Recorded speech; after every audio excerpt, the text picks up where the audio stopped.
Horror fans, young and old, we have a very special episode for you today. I'm Sam. And I'm Evan. This is the Horror Appraisal. And the film that we want to review and talk about today is something that is very, very special to the heart of any child growing up in the 80s. So don't screw with us. This movie's really special for us. This movie's sacred. Super sacred. Yeah.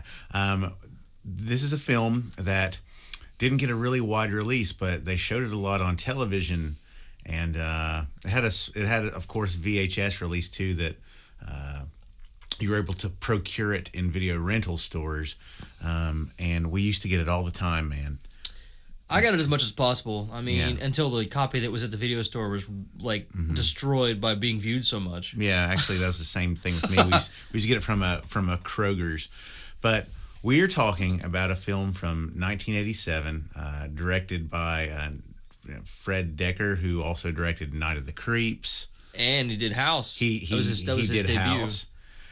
We're talking about the great cult film, The Monster Squad. The Monster Squad. What an amazing film for a horror fan as a child to grow up with.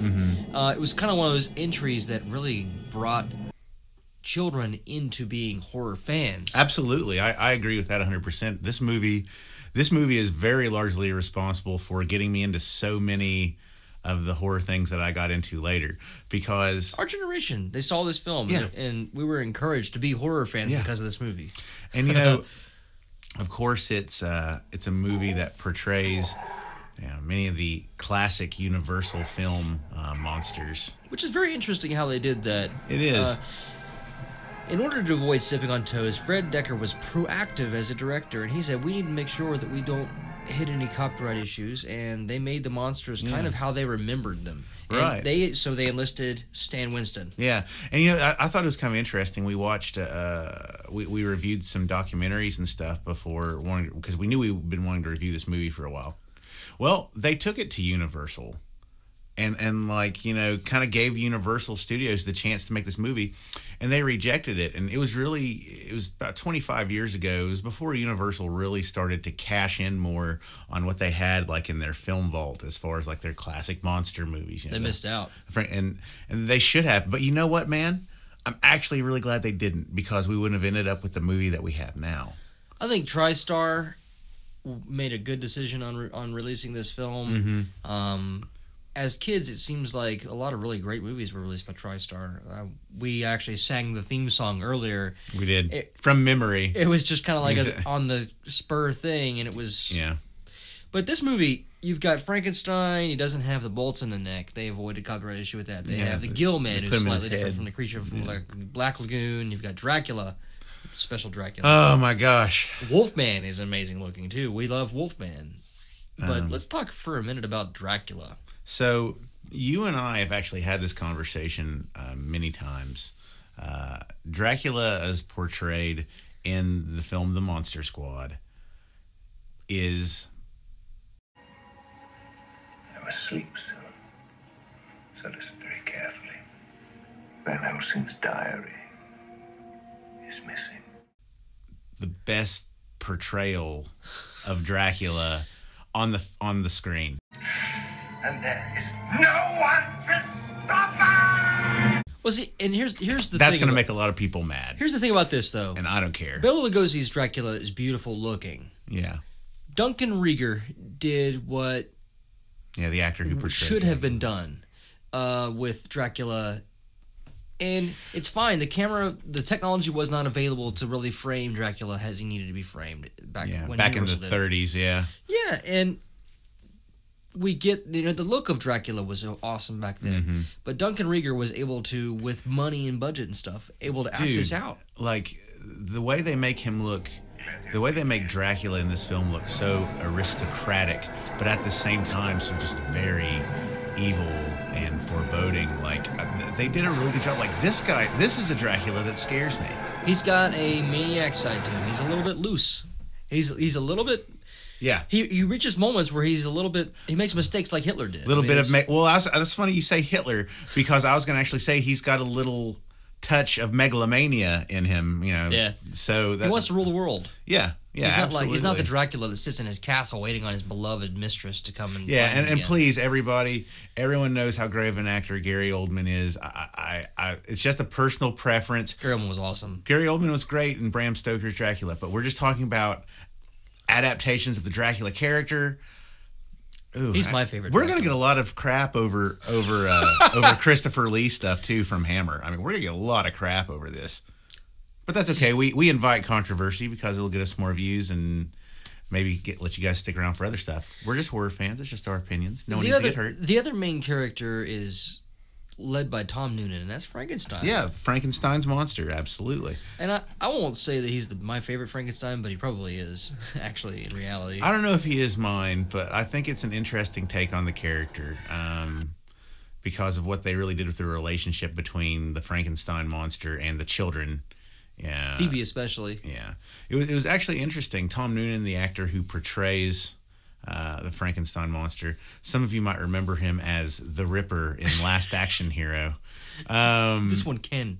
That can't hurt the boy, Jack. I'm not doing this. Shing. Yeah. Well, this one can.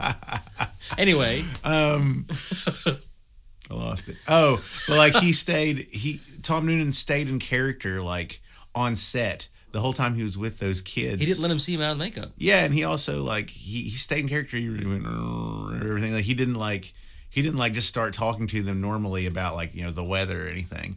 The guy that played Sean tried to get him to break character. He's like, "Oh, come on, I'm 15. I don't buy this shit." And that was what you saw in the documentaries and stuff. But I think it's awesome that Tom Noonan had enough respect for this role. Yeah, and he could have said, "You know what? It's Fred Dekker. It's a young director. He hasn't done much. I'm going to just do this role for the money." He didn't. He did this role because he's an actor, because he took it seriously, and because he wanted Frankenstein to pop on screen. Yeah, yeah. But do you want to kind of set up kind of what this movie's about a little bit? This movie, you come across two best friends, Sean and Patrick, and they are basically huge horror fans, right? Yeah.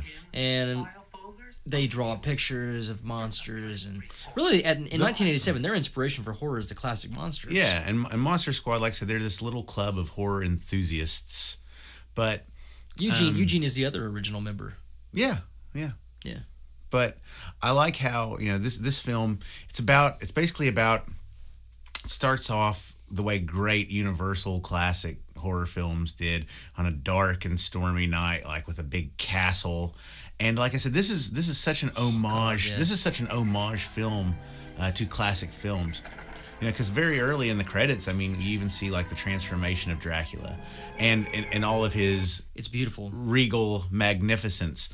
But like then you can also see like plastic bats on strings that they're doing, and you might think, oh, that doesn't look very good, but like, dude, it's there because it's such an homage to the originals and everything. So I really dig that. But basically, it's Dracula's old foe Van Helsing has come to Dracula's castle to destroy this amulet of power that one day in every century like is able to be destroyed, and it can like rid the land of evil.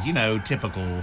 There's a saying. Typical fare. There's a saying that can be said by a virgin that can open up a portal to limbo, and they throw the amulet, and it opens up the portal to limbo, and it sucks the monsters in. The problem in the beginning is they blew it. Yeah, they blew it. And, it's kind of cool. Like every time when you see Limbo, I saw this movie as a child before I ever saw Evil Dead 2.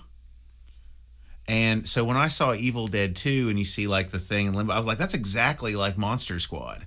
Like that was my first thing that I thought about it. And even like in Army of Darkness, like where it shows him get sucked into it, I'm like, that's from Monster Squad. That's how I always thought of it. So because that's the first film I saw. Even though I think Evil Dead 2 was made before. Same year. Oh, was it the same? It was the same year as 87. Yeah. 1987 was a glorious year for horror films. And apparently a good year for limbo tunnels on film.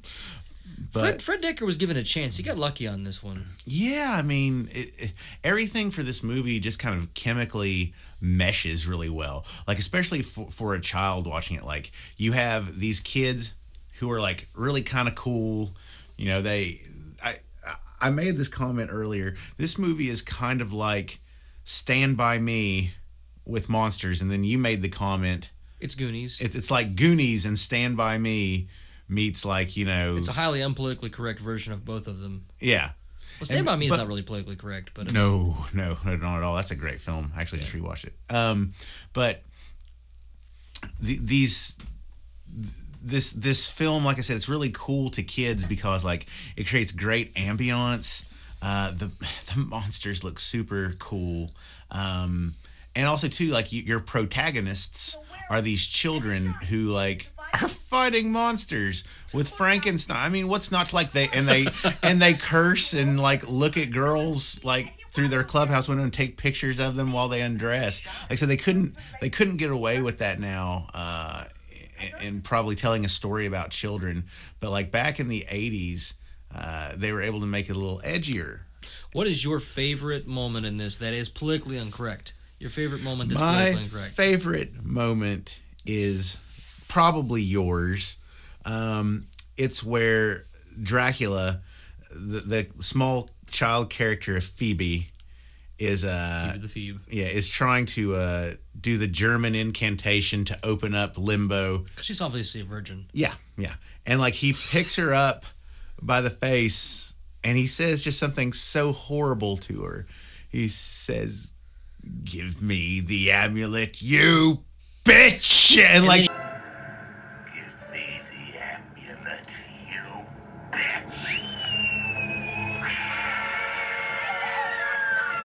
He hisses at her. And then he opens up his eyes and he hisses, and like you can see like the bloodshot in his eyes and the fangs, and like she screams. And she screams, and like legit. That was real. They're scaring the crap out of a child. And she was legitimately for scared. Entertainment purposes. It just makes you feel horrible. My favorite moment is that, like, my favorite politically incorrect moment is actually with Horace. Oh yeah, in the beginning because you meet Rudy, but they have him, and all through the movie they call Horace Fat Kid. You can't get by with that today. No. First of all, and they're these two kids, EJ and whatever his name is, the other guy. They're teasing him about reading comics, and they kind of tear it up and throw it down. They take his candy bar and they step on, and Horace kind of offers a rebuttal, and he calls EJ an asshole, and EJ says, "What'd you say, faggot? What'd you say?" And Horace kind of says, "I said you're an asshole," and they proceed to beat the crap out of him. And then Rudy shows up, and Rudy's the cool kid, and he lights a fucking match on his shoe and lights a cigarette, and he's got a leather jacket. He's on a Huffy. yeah.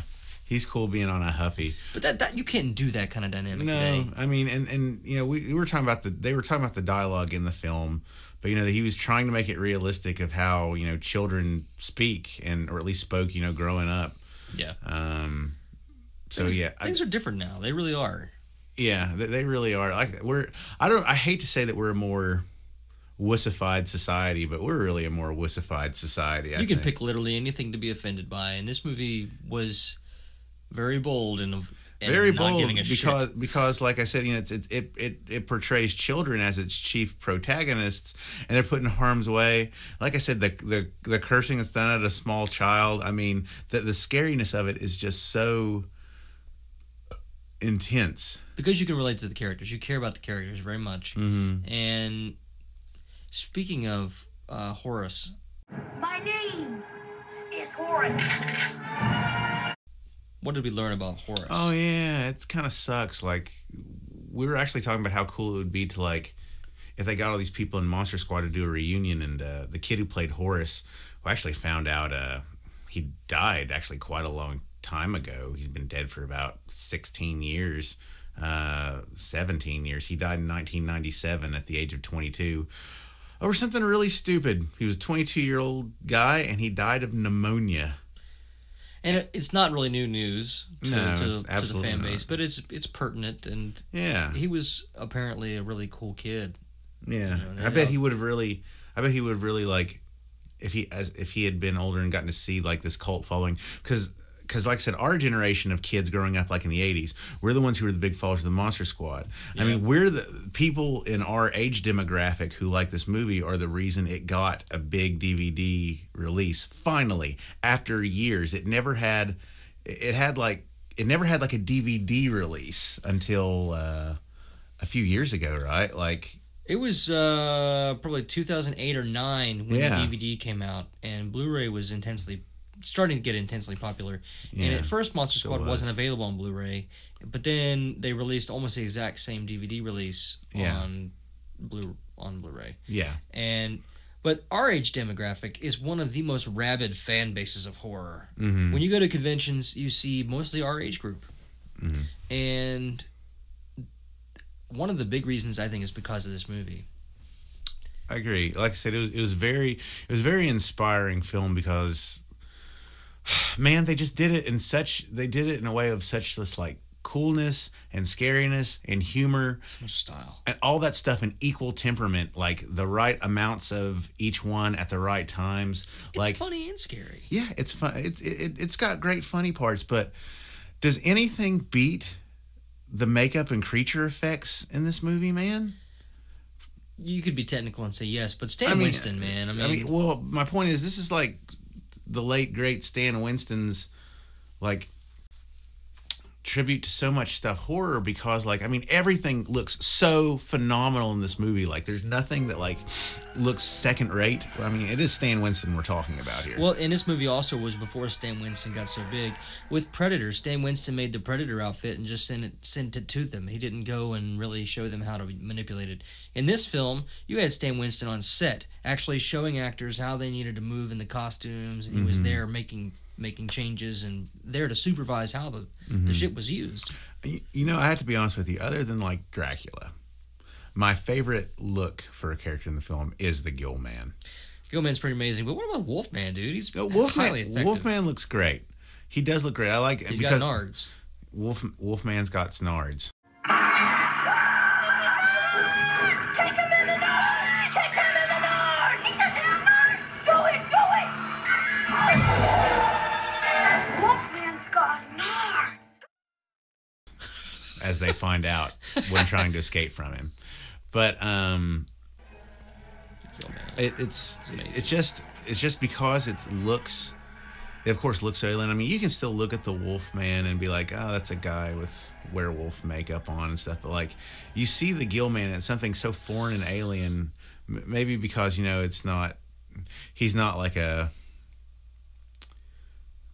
I was trying to say like primate or like land animal based. Just they did a very good job making him look fishy. Yeah, exactly. I mean, that costume was awesome. Those big eyes, I mean, they look great.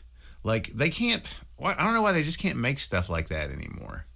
They're afraid to have movies with small casts, I think, and do a horror movie. It could be. Hey, asshole! You look. I gotta say, this movie is, I mean, it's so quotable. There's so many one-liners in this movie. You have a favorite moment in this? Like, a thing that happens, or is it just the whole ride? Really, I guess it's the whole ride, but the thing is, like, I love villains so much, and that is why this Dracula for me, because he's just like this exquisite, perfect villain, and like everything he does is playing. Like when he's finding the amulet, you know, of course, because he's Dracula, he's not allowed to touch it. Its power will destroy him. But like, he talks about how there'll be no one to stop us and everything else, and it's just the manic. The manicness that he displays at times, along with the total control that he displays. Like, I'll be honest with you, I love it when he goes to the kid's house and he blows up the clubhouse.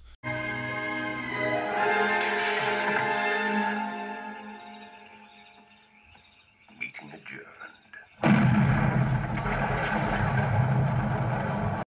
That was awesome. He wasn't pulling any stops. He was just gonna fucking kill him. Yeah, I mean, he was going for score. Basically, I mean, Dracula at that point was And going. he makes a snide comment about it, too. Yeah, meeting adjourned. He's going for scorched earth at that point. So I just really like the whole thing, but especially the parts with Dracula. And by the way, Dracula has a badass car.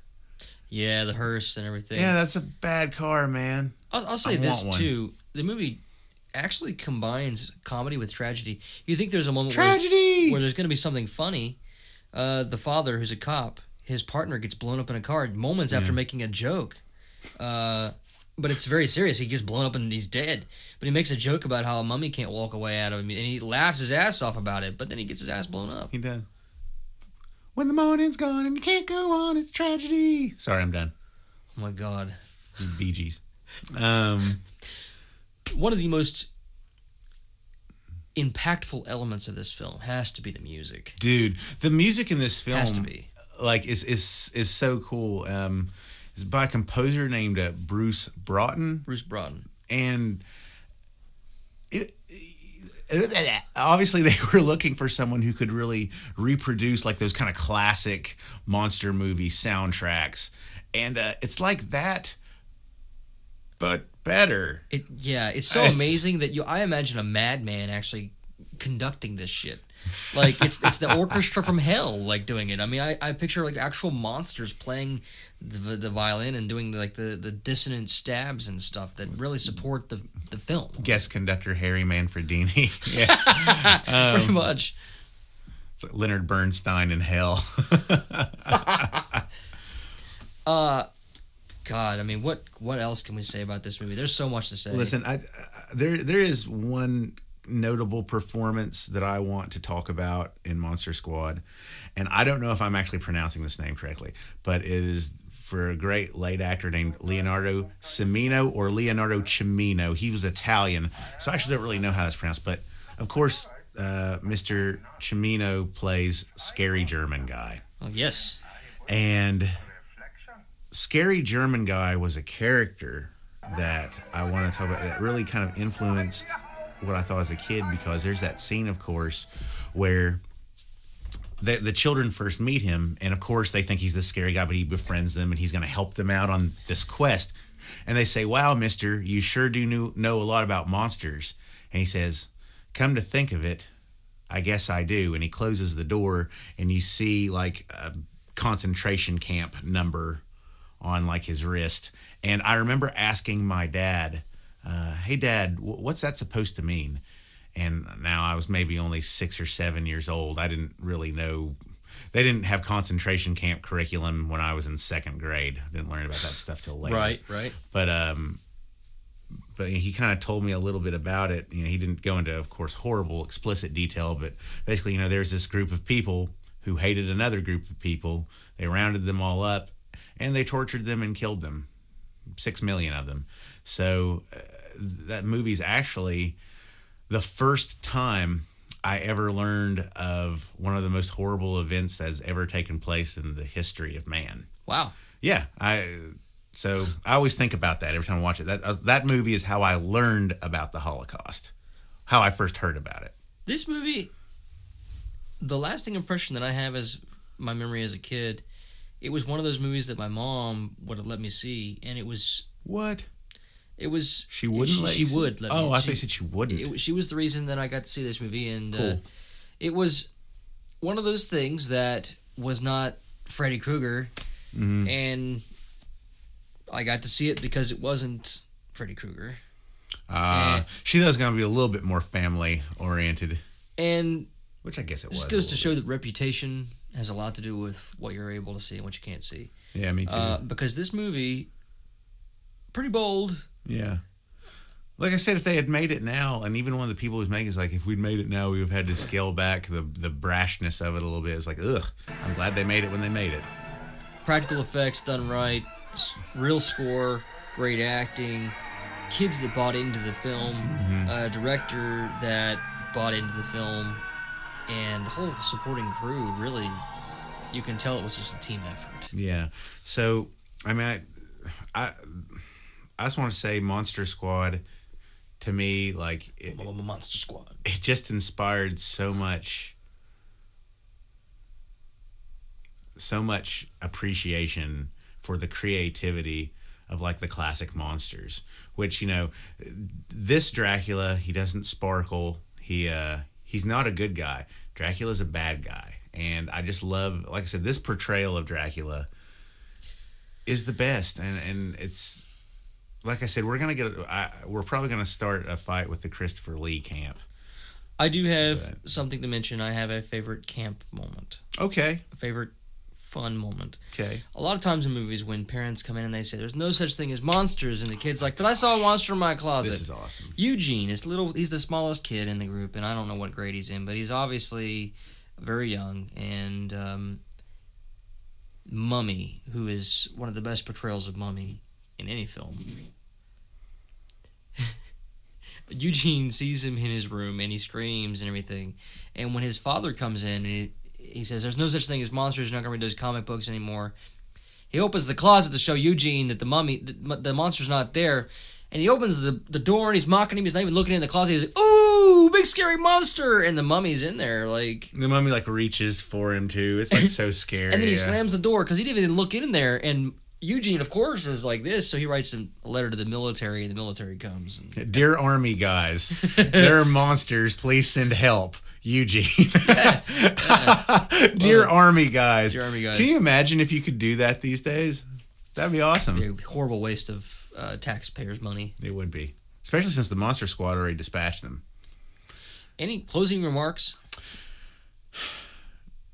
I think that this movie was a labor of love, and because of all the blood, sweat, and tears that were put into it, even to me as a small child of 6 or 7, when I first saw it, that transferred to me somehow, even though I wouldn't have been able to think that at the time. I just thought, oh, cool. It's basically, the Monster Squad is like, it appeals to horror fans in the same way, stay with me, the Avengers does to some people. It's got all your favorite characters in one thing. You know, it's got you know, Wolfman, Mummy, Gilman, Dracula. He's gonna kill your son. Yeah. I love Wolfman.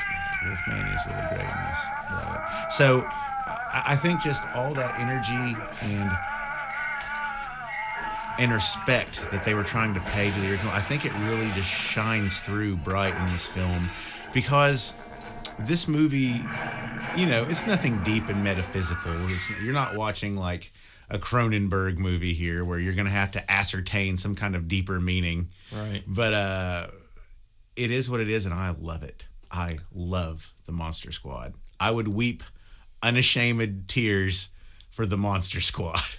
I would love to visit a reunion, and I think my closing remark is have Fred Decker directing films again. Yeah, because the man obviously knows how to make a movie. I mean, let's look at Night of the Creeps. I probably like House a little bit more than you. Yes. But Monster Squad, you need to see it if you haven't. Yeah, I mean, it's... And if you have... Watch it again. It's a great movie to pull out at Halloween time. Yeah, we're approaching Halloween here in a couple weeks. Wow, that is a really great Halloween movie. Yeah. Yeah, good. Anyway, I'm Sam. And I'm Evan. Thank you for watching The Horror Appraisal. And check us out on Twitter, too, at The Horror App, APP. See you guys. Bye. I thought they were dead. They are. I'm gonna check it out. Okay. Good. You do that. I'll stay here and make spooky sounds.